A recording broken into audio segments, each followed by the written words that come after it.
O casamento em Caná da Galileia, Evangelho de João, capítulo 2, versículos de 1 a 12, versão Nova Almeida atualizada.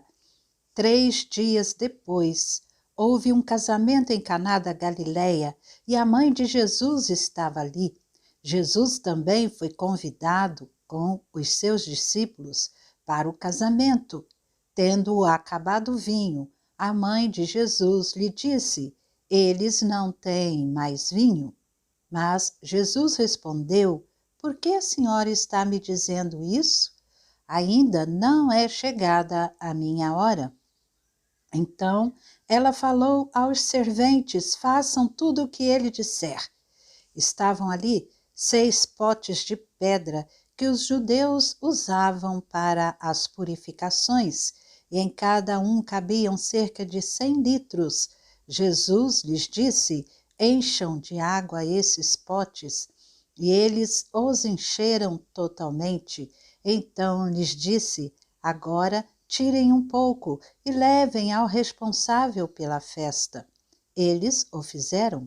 Quando o responsável pela festa provou a água transformada em vinho, ele não sabia de onde tinha vindo, por mais que os serventes que haviam tirado a água soubessem. Chamou o noivo e lhe disse: "Todos costumam servir primeiro o vinho bom, e quando já beberam muito, servem o vinho inferior. Você, porém, guardou o melhor vinho até agora." Assim, em Caná da Galileia, Jesus deu início a seus sinais. Ele manifestou a sua glória e os seus discípulos creram nele.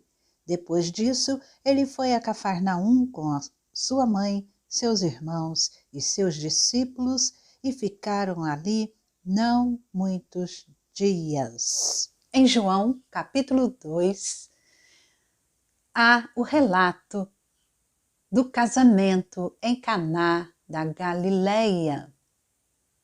Quem estava neste casamento? Muitas pessoas, inclusive Jesus Cristo e seus discípulos, e Maria, sua mãe, e muitos estavam celebrando, festejando o casamento ali em Caná da Galileia. João mostra que esse foi o primeiro sinal de Jesus Cristo, o primeiro milagre. João capítulo 2, versículo 11. Assim, em Caná da Galileia, Jesus deu início a seus sinais. Ele manifestou a sua glória e os seus discípulos creram nele. Que maravilha! Jesus fez esse primeiro milagre, todos nós sabemos. Ele transformou água em vinho. Ele fez esse milagre. Imagina um casamento nessa época aqui, a época em que Jesus viveu lá na região da Palestina, lá na Galileia. O casamento tinha que ter vinho.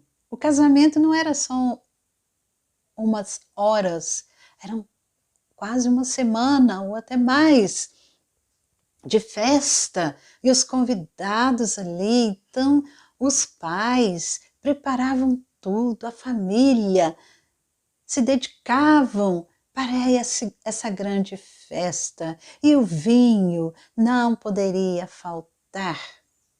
A Bíblia ensina, mostra muitas vezes que o vinho simboliza a alegria, simboliza celebração, simboliza felicidade. E como seria um casamento ali, naquele momento, naquela época, sem um bom vinho, sem o vinho? Jesus foi àquela festa com os seus discípulos.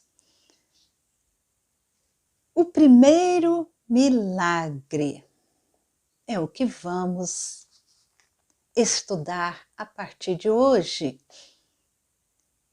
Eu convido você a estar conosco estudando a vida de Jesus. Você sabe o que é milagre? Poderia dar uma definição de milagre? Milagre é algo inexplicável, é evento sobrenatural, é um acontecimento sobrenatural. E milagres contradizem a natureza. Todas as pessoas, todas as culturas no mundo, em todas elas, são extremamente ricas em suas culturas, os relatos de milagres. Não há um único povo que não tenha crença em intervenções sobrenaturais. Mas será que milagres realmente acontecem? Será que esses eventos sobrenaturais realmente ocorrem? Ou esses acontecimentos não passam de mitos e lendas criados pela fértil imaginação das pessoas que, desejosas de ver algo sobrenatural acontecer, exageram em seus relatos? O que você pensa disso? Milagre é inexplicável, o milagre verdadeiro é inexplicável, é a primeira coisa. A definição de milagre, ele é inexplicável. As suas causas não podem estar na natureza ou na combinação de elementos. E o milagre é um evento sobrenatural, o que já indica que não pode ser comprovado ou produzido pela natureza. A explicação que muitas pessoas tentam dar explicações para certos milagres bíblicos, e essas explicações eliminam completamente a ideia de milagre. Por exemplo, Moisés abriu o Mar Vermelho, os israelitas atravessaram o Mar Vermelho a pé enxuto. Está relatado lá no livro de Êxodo. Mas muitos dizem que eles atravessaram ali o Mar Vermelho aproveitando um local de pântanos cheio de plantas acima da água, sobre as quais passaram, ao invés de terem atravessado o mar aberto por Moisés. Deve-se entender que, se isso tivesse acontecido, se assim fosse, não haveria qualquer milagre nesse episódio. O relato bíblico não dá o menor apoio a essa ideia. Aliás, pensa aí, se o trecho do Mar Vermelho fosse assim, pântanos, plantas acima, em que o povo poderia caminhar, se assim fosse, como os exércitos de Faraó teriam sido afogados.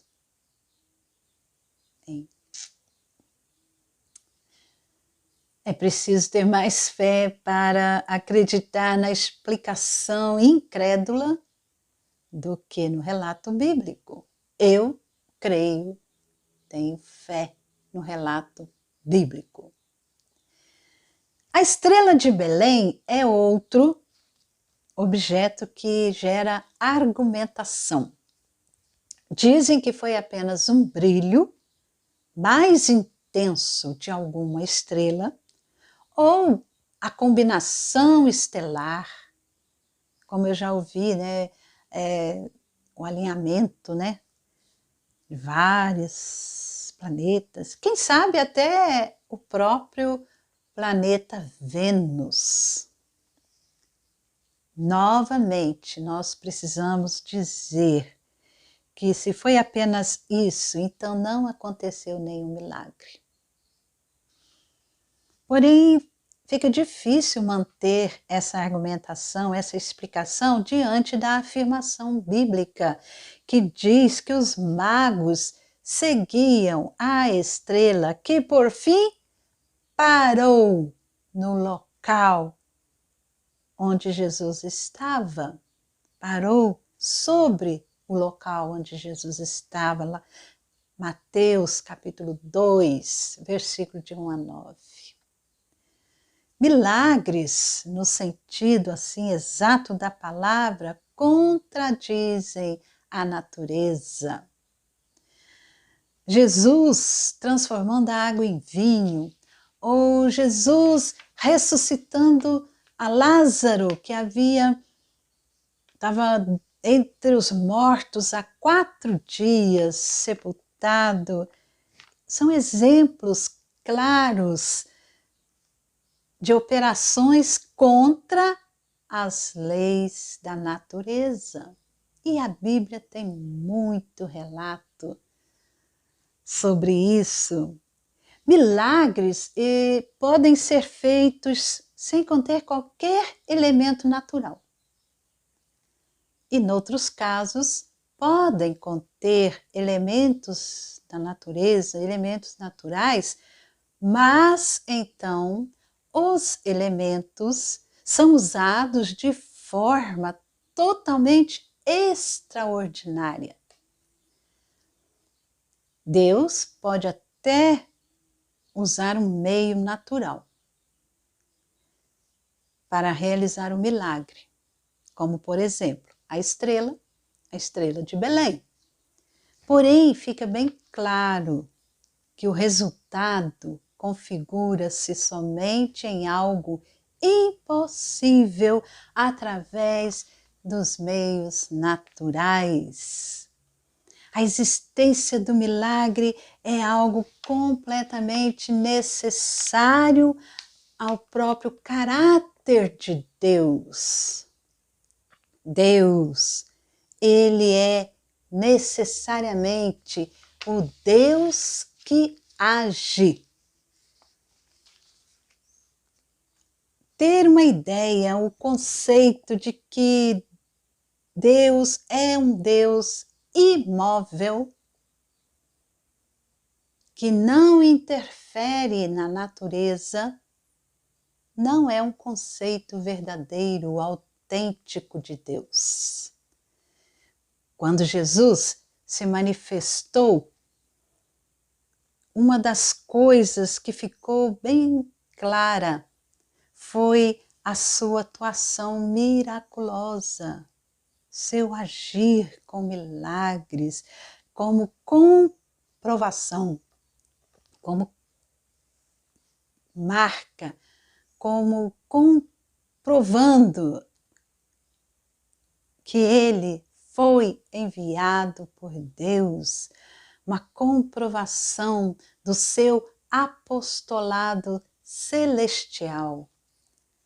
Desde o batismo, Jesus demonstrou a todos e aos seus discípulos, especialmente, que veriam os céus abertos em franca atuação. atuação, porque foi isso que aconteceu no batismo.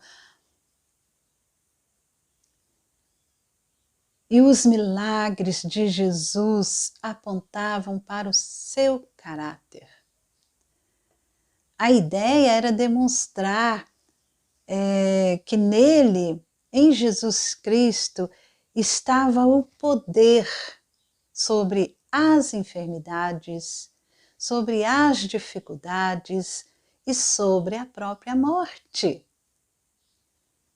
Deus atua na natureza o tempo todo. Isso não significa que toda essa atuação é miraculosa, pois assim tudo seria um milagre, ou tudo seria miraculoso. Milagre é quando Deus deixa de lado a ordem que Ele mesmo estabeleceu na natureza, uma ordem estabelecida por Ele para agir de forma extraordinária. São operações sobrenaturais de Deus. O professor Adalto Lourenço diz que Deus usa o natural, muitas vezes Deus usa o natural para produzir efeitos sobrenaturais. E muitas vezes Ele usa sobrenatural para produzir efeitos naturais. Fecha aspas aí, que abriu lá é a fala do professor Adalto Lourenço, falando sobre o milagre da transformação da água em vinho. Eu convido você a juntos nós estudarmos sobre esse primeiro milagre. Leia João capítulo 2, versículos de 1 a 11, porque somente nesse Evangelho de João está registrado esse primeiro sinal. E pense, o que é milagre? Pense qual o maior milagre que já aconteceu em sua vida.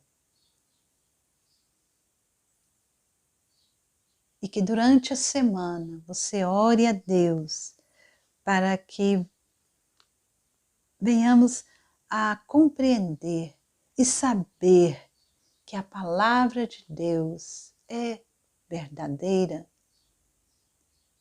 e que a palavra de Deus revela Deus. É uma das maneiras de Deus se revelar ao homem, é através da Bíblia.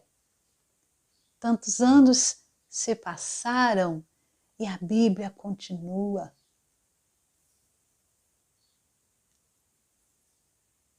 E Jesus Cristo, seu caráter,